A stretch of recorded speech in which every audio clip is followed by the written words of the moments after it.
Our own latest polling, the Fox poll that came out yesterday, Reuters, YouGov, Quinnipiac, now Donald Trump is underwater on immigration, which was his strongest issue. So he's above on the border, right, and deportations, but generally speaking on immigration, he's underwater. 2-to-1 margins in the YouGov poll that Americans think that Albrego Garcia should be brought back here. Because they're not getting the information. No, it's not because they're not getting the information. What they were able to do, actually, is understand contextually what is going on here. So if it's not just about Albrego Garcia, it is about... What was the question? What was the poll question? I guarantee you... Now you're a pollster? No, I'm just saying, I guarantee you it was worded in a way to get an intended answer. I can guarantee you that our own polling that showed him underwater on immigration was fair, and that the American public thinks that his policies are too harsh. And whether you think it's Albrego Garcia that's the most important case, or you want to talk about the Turkish PhD student in Boston... Not him. Her. That was ripped off the street for writing an op-ed. What are the pronouns? Don't do that.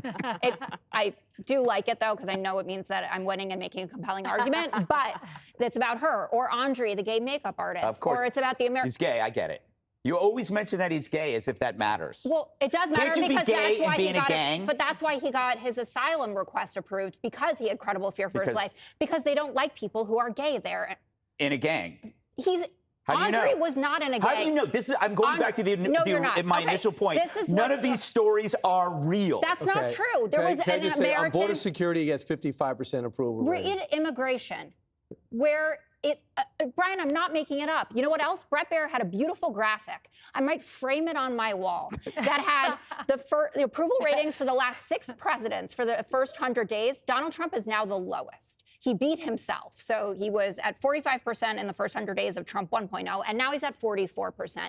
His economic ratings have gone down by 20%. The American public don't trust him on cost of living, inflation, all the things he was hired to do. They know the tariffs are a tax on them. The CEOs of Walmart and Target and Home Depot have to go into his office and beg him to stop so that the shelves won't be empty. There are containers coming from China that can't get here because of these tariffs, 145%.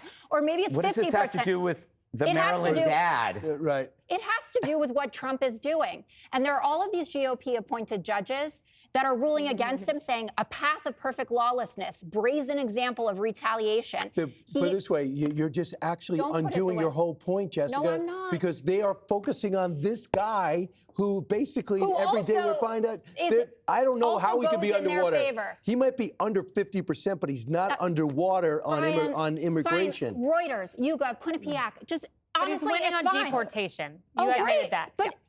But 2-to-1 that this guy should be returned. Listen, keep defending a gangbanger all you want. But you're saying they should emphasize the economy. That's what you're saying.